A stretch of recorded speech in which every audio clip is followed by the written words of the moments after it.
आज हम इस वीडियो में बात करने वाले हैं डिफरेंट टाइप्स ऑफ क्रेन के बारे में। तो चलिए शुरू करते हैं। तो क्रेन के मेनली दो टाइप होते हैं। उसमें सबसे पहले आता है मोबाइल क्रेन और दूसरा है स्टेशनरी क्रेन। तो मोबाइल क्रेन यानी कि ऐसी क्रेन जिसको हम एक जगह से दूसरे जगह काम करने के लिए ले जा सकते हैं, जैसे कि वह टायर माउंटेड क्रेन भी हो सकती है और वह क्राउलर क्रेन भी हो सकती है। और स्टेशनरी क्रेन यानी कि ऐसी क्रेन जो एक जगह पर फिक्स होती है और जिसको हम एक जगह से दूसरे जगह इमीडिएटली लेकर नहीं जा सकते हैं किसी भी काम को करने के लिए। तो चलिए हम जानते हैं कि ये मोबाइल क्रेन और स्टेशनरी क्रेन में कौन कौन सी क्रेन आती है। तो मोबाइल क्रेन के अंडर आती है ट्रक माउंटेड क्रेन।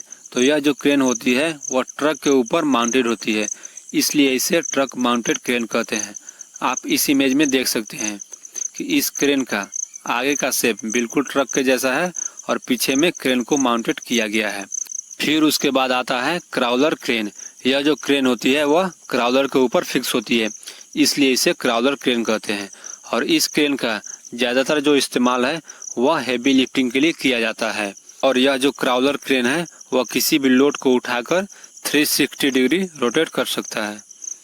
फिर उसके बाद है हाइड्रा क्रेन। इसे हम पिक एंड कैरी क्रेन भी कहते हैं और ऐसा इसलिए कहते हैं क्योंकि इस हाइड्रा की मदद से आप किसी भी लोड को उठाकर एक जगह से दूसरे जगह कैरी कर सकते हो। फिर उसके बाद है ऑल टेरेन क्रेन।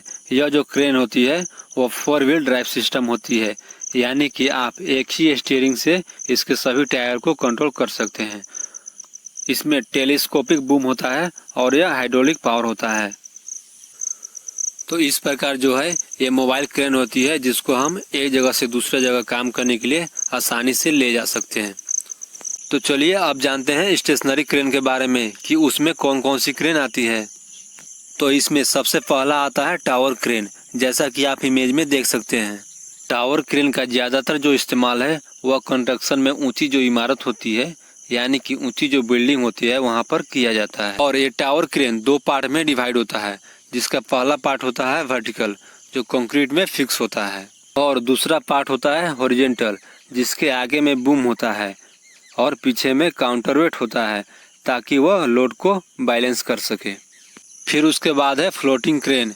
इस क्रेन का इस्तेमाल जो है वह शिप यार्ड में किया जाता है, क्योंकि ये जो क्रेन होती है वह शिप के ऊपर फिक्स होती है। मतलब अगर पानी में आपको कोई भी काम करना हो यानी कि मटेरियल को एक जगह से दूसरे जगह रखना हो तो इसके लिए इस क्रेन का इस्तेमाल किया जाता है। फिर उसके बाद है रेल रोड क्रेन। यह जो क्रेन होती है वह रेल के ऊपर फिक्स होती है और इसका इस्तेमाल रेलवे के वर्कशॉप में किया जाता है। अगर किसी भी रेल का इंस्टॉलेशन हो या मेंटेनेंस हो या कोई भी एक्टिविटी जो रेल से रिलेटेड हो जिसमें मटेरियल को एक जगह से दूसरे जगह ले जाना हो तो इस क्रेन का इस्तेमाल किया जाता है। फिर उसके बाद है ईओटी क्रेन। ईओटी क्रेन को हम ओवरहेड क्रेन भी कहते हैं और इसका ज़्यादा जो इस्तेमाल है वह मैन्युफैक्चरिंग यूनिट और मेंटेनेंस यूनिट में किया जाता है। फिर उसके बाद आती है गैंट्री क्रेन। यह जो क्रेन होती है वह रेल के ऊपर फिक्स होती है और यह फिक्स एरिया में मूव कर सकता है। तो ये जो सारे एग्जाम्पल हैं ये स्टेशनरी क्रेन के एग्जाम्पल हैं। तो इस तरह क्रेन के डिफरेंट टाइप्स होते हैं।